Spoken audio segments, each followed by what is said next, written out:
Once upon a time, in a land called Los Angeles, there was a girl named Sam! I'll be right there. Now! who lived with her wicked stepmother. There's something I've always wanted to tell you. You're not very pretty, and you're not very bright.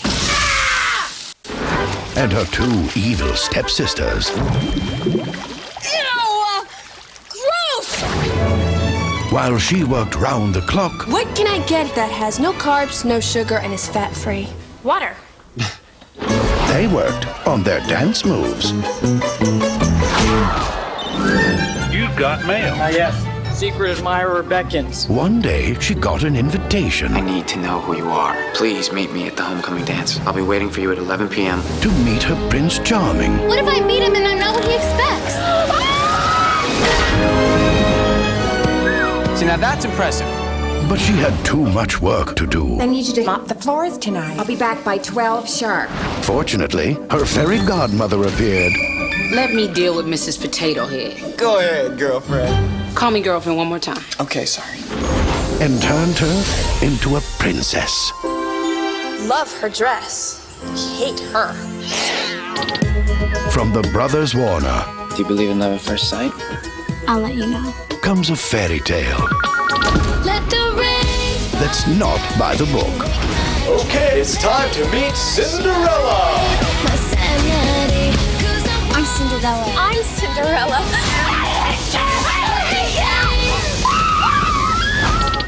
I am very, very upset about this. You don't look upset. It's the Botox. I can't show emotion for another hour and a half. Hilary Duff, Wait, where are you going? I'm late. For what? Reality. Let the rain. a Cinderella story. Take my dreams. Let it run. Thanks.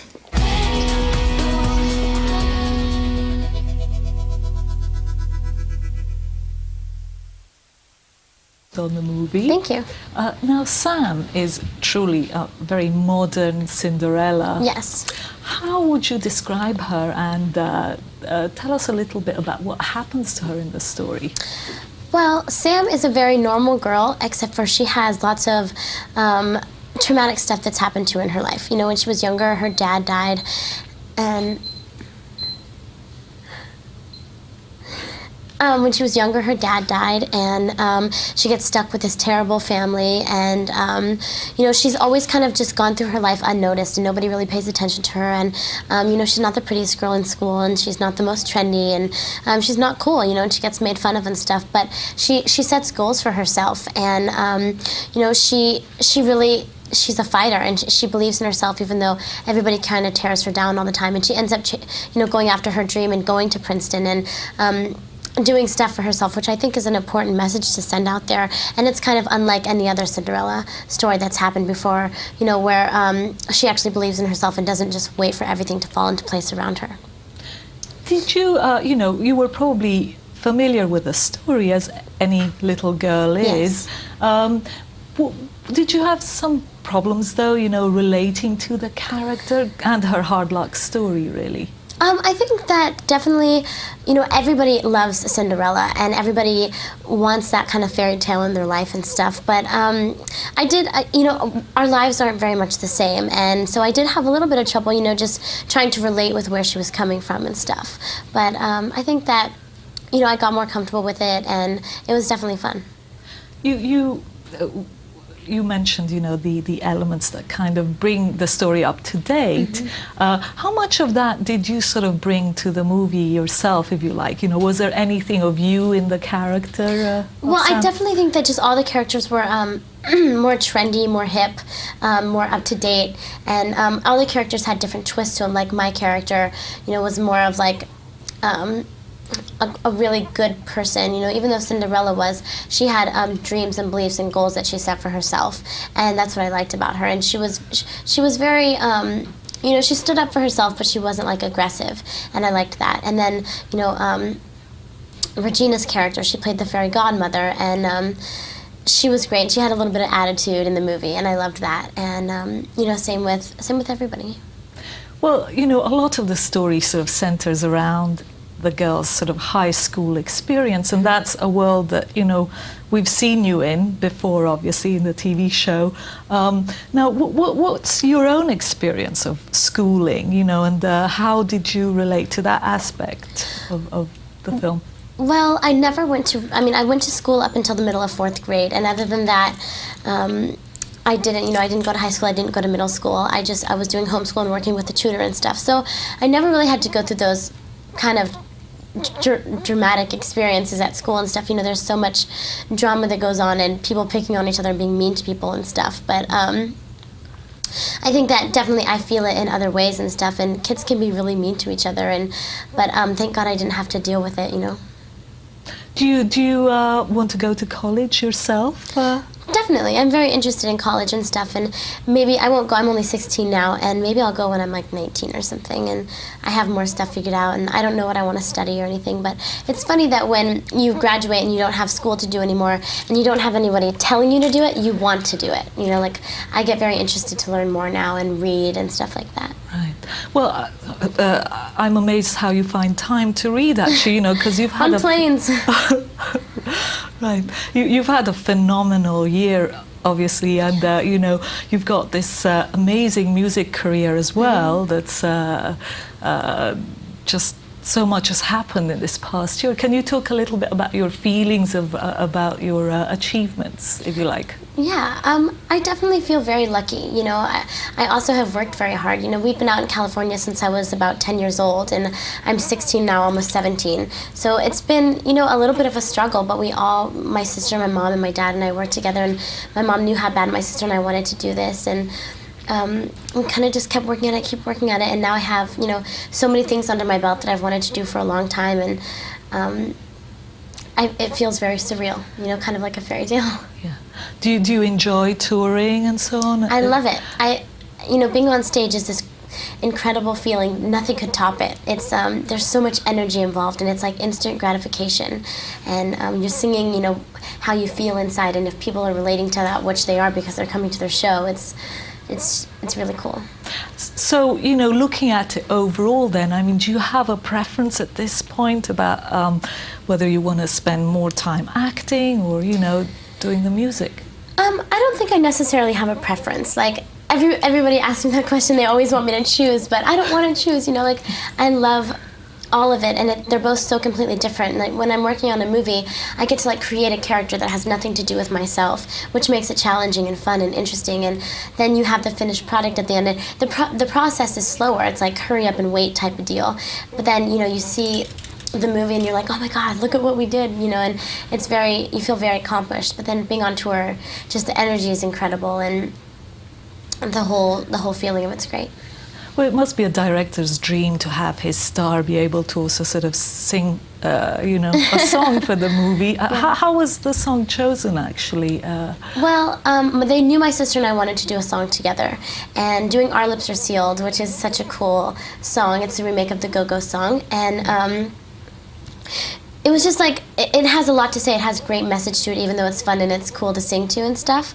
It talks about jealousy and, you know, choosing the higher road and stuff like that, and having each other's backs, and that's why I liked it so much. And I also did a song called Crash World, and Who's That Girl for the soundtrack, and they're going to be exclusive just to the Cinderella Story soundtrack, and they're really great songs. Oh, great! I'm sure they'll do well.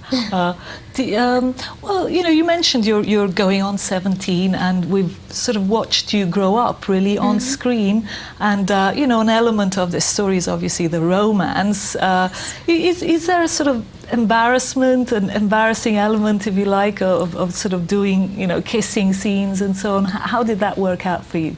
This kissing scene in the movie was like, you know, it was fun, and Chad's a really, really great person, and it's a little embarrassing, though. Of course, anytime it's going to be embarrassing because there's like 270 people, you know, there's 200 people in the bleachers when we were filming that scene, and 70 people on the crew, and it was only the 3rd day of shooting that we actually shot that scene, and it was very technical, like with the raindrop and everything, so it was a little embarrassing, but Chad and I kind of just laughed about it, and we kind of just blocked everybody out and had fun, and it was okay. Does his character, you know, the sort of Prince Charming that he plays, you know, does that character resonate for you? Is that the kind of man you would imagine in your dreams, being your own Prince Charming?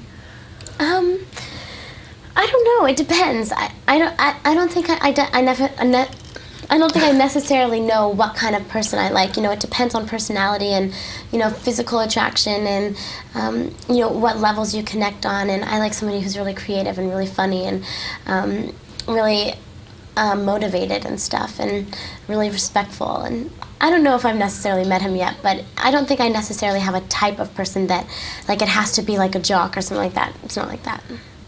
And just to wrap up, you know, Jennifer Coolidge is great. She's just so phenomenal and so funny. What would you say you learned from working with her? I'm not sure if I really learned like, oh my God, I'm going to use this someday. Like, I didn't do that, but I would just sit on set and watch her, and she's so creative, and the stuff that she comes up with is like, how did she choose that? How did she find that? You know what I mean? Like, she really just takes something and just flies with it, and she's really amazing to watch and so talented and so funny. I was just laughing throughout all the scenes trying to like hold my tongue.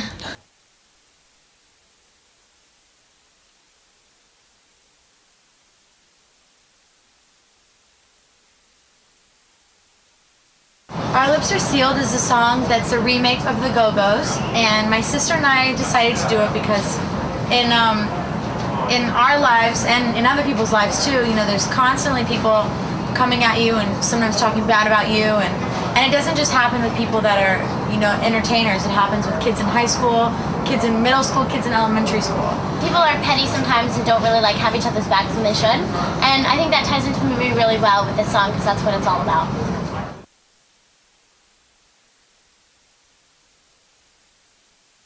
I worked with Chris on my video for So Yesterday, and that's by far one of my favorite videos, and I love working with Chris because he's so energetic, and he's just really smart, and he's so fun to work with, and he has such an eye for everything, you know, he's really hip to like style and which way to shoot. He has a great team that works with him, and he gets my sister and I, you know, like he knows our personality, and he knows what we think works and what we know what to do, and he's just really great, and he's fun to work with too. It's not like going to set and working. We like goof off and tell jokes, and he's crazy, so.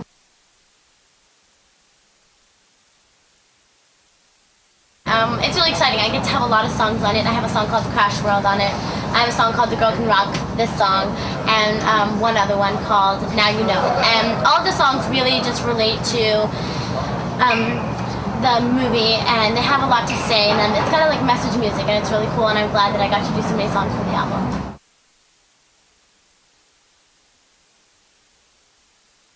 Haley and I are actually doing a 2.5-month tour over the summertime called Most Wanted, Hilary Duff Most Wanted, and there's going to be a band opening for us, and then Haley's going to be the special guest, and she's going to do a couple songs, and then we're doing Our Lips Are Sealed together.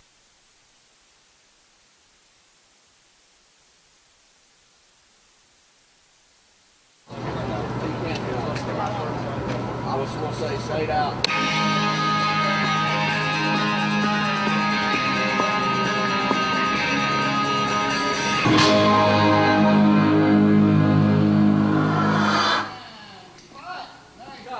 One more, please. Read here.